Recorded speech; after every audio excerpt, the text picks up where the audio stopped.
awa église etikali na maboko ya baimmature tokomi na bagaulois na bawarrior na kati ya église ya Nzambe.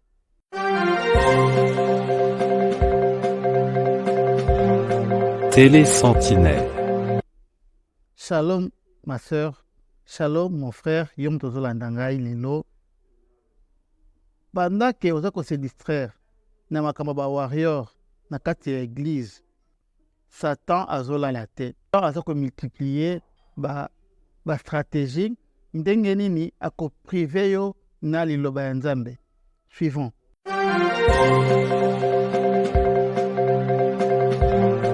Télé Sentinelle. Cette semaine, dans les actualités du monde chrétien, la réécriture de la Bible, la tentative du gouvernement chinois de changer la parole de Dieu et sa représentation choquante de Jésus. Des chrétiens chinois reçoivent des Bibles pour la première fois. Avec jusqu'à 130 millions de chrétiens chinois déclarés et la croissance explosive continue de l'Église souterraine, il y a maintenant beaucoup plus de chrétiens en Chine que de membres du Parti communiste. La persécution des chrétiens par le gouvernement chinois n'a fait qu'entraîner une croissance encore plus importante de l'Église, amenant le Parti communiste à cibler maintenant la Bible elle-même, avec ceux qu'il appelle une mise à jour, avec des valeurs socialistes et la suppression des passages qui ne reflètent pas les croyances communistes. Les Chinois ne se contentent plus de toutes ces tentatives pour forcer les chrétiens à renier leur foi. Alors maintenant, ils sont passés à un niveau où ils essaient de réécrire les Écritures, de les confondre et de les empêcher de devenir chrétiens. Dans un exemple tiré d'un manuel scolaire de lycée, une révision du Parti communiste du chapitre 8 de Jean sur la femme surprise en adultère dit « Jésus a dit une fois à la foule en colère qui essayait de lapider une femme qui avait péché, que celui d'entre vous qui est sans péché lui jette la première pierre. » Quand ces paroles parvinrent à leurs oreilles, ils arrêtèrent d'avancer. Quand tout le monde fut parti, Jésus lapida lui-même la femme et dit « Je suis aussi un pécheur. » Nous avons vu l'escalade. Les Bibles pour enfants sont totalement interdites et toutes les applications bibliques ont été retirées de force de toutes les boutiques d'applications de commerce électronique. Des millions d'enfants chrétiens chinois ont été forcés de signer un formulaire renonçant publiquement à leur foi. L'enjeu pour le Parti communiste chinois est le contrôle. Il s'agit toujours de contrôle, et il voit l'Évangile, il voit le message chrétien comme quelque chose qui enlèverait le contrôle au Parti communiste. Donc cette nouvelle traduction socialiste de la Bible n'est qu'une étape de plus pour le Parti communiste chinois dans sa tentative de contrôler l'Église et de récupérer réellement le christianisme comme moyen de contrôler le peuple et de l'aider à servir les intérêts du parti. Mais un pasteur chinois aurait déclaré « Les dirigeants ont choisi un ennemi qui ne peut jamais être emprisonné. Ils sont condamnés à perdre. » Bomoni makambo eza kosalama na Chine. Bazali kobongola Bible pona kaka objectif moko ko prive bino na liloba ya Nzambe. Lelo tozoya kopesa bino maloba ya Nzambe ya ofele. Kala te bokoluka yango. Maloba ya Nzambe ekokoma ya kosomba. Esi ebanda deja me bozomona ndete. Po kutana na apôtre lelo, po kutana na prophète lelo, faut pesa nanu enveloppe. Faut pesa nanu enveloppe ya prophète pona kokutana na prophète. Bien aimé, bino bato boza kolanda retour à la parole, bozwi grâce ya kozwa liloba ya Nzambe ya ofele.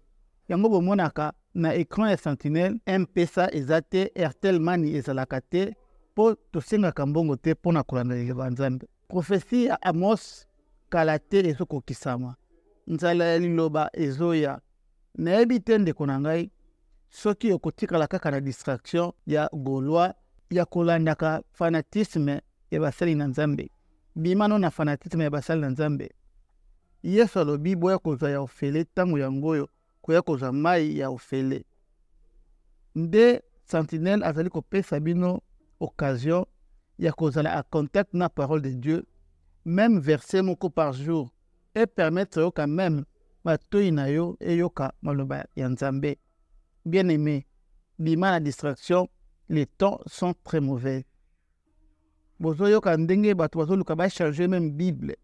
Objectif eza ya kopimela bino kaka maloba ya Nzambe. Telema ndeko na nga lamuka na pongi longwa na kati ya fanatisme ya bato. Bato ozosala fanatique wana baza bien, baza na bavi na bango, basi baganye nyonso na mokili oyo. Baganye mbongo na mokili oyo, baganye basi, baganye mapangu, baza na mituka ya minene, bakomi kosomba meme ba avion ebongo yo kati. Nzambe aza kobenga yo otelema. Zala prudent po kala te nzala ya liloba ya Nzambe ezokota na mokili. Eza eloko ya kala mingi te, nzala ezokoya oyo Amos asakolaki. Awa ebandi na Chine ezokende kotambola mboka mobimba. Bozomona ndenge église ezali menacée. Tango ezofana na distraction kuna kote oyo Satan atuluka ndenge nini akotisa nzala ya liloba Nzambe na mokili. Ekozala trop tard po tango koluka liloba Nzambe ekozala lisusu te.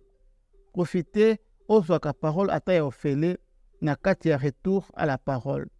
Même verset moko otonga matoyi na yo eyoka po epesa bomoi na kati ya nzoto na yo. On vous prive de la parole de Dieu. Lelo na église bakoba koteya kaka ba stratégie ba pasteur. Ba pasteur bakoba ba coach, balonga ba prédicateur.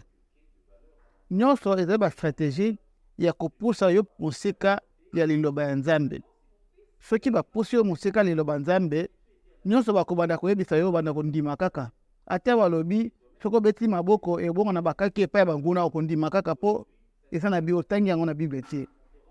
Ata bayebisi yo ke mabina euta na lola okondima po oza na parole te, oza na baécriture te. Nyonso bakoyebisa yo okondima. Nyonso ba mercenaire bakoyebisa yo okolanda kaka. Ndeko na ngai, sentinelle ayaka mikolo nyonso mpo na kolamusa yo na pongi. Lamuka na pongi oza nango ya molimo, maloba ya Nzambe ekokima mosika na yo pamba. Profite tango maloba eza kopesama ya ofele. Soki Nkolo Yesu azongi lobi te tokutani lisusu na ngolu na ye na sujet ya sika po sentinelle alalaka te. Aza toujours fidèle à son poste pour na veiller na maloba ya Nzambe.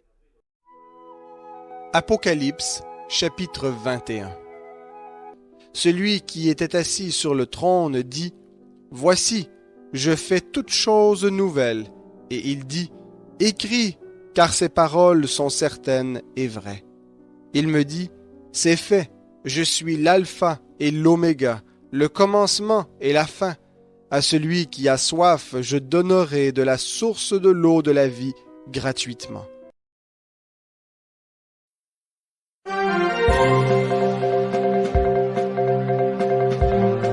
Télé Sentinelle, la chaîne chrétienne sur YouTube qui vous ouvre les écluses de la parole de Dieu avec la sentinelle Michael Péoï.